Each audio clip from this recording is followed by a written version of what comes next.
चल बैठ के विचार कर जिया कर जिया कर रखिया उठा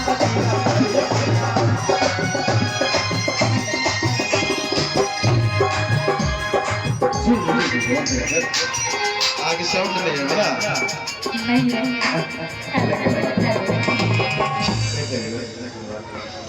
थैंक यू और आगे नाम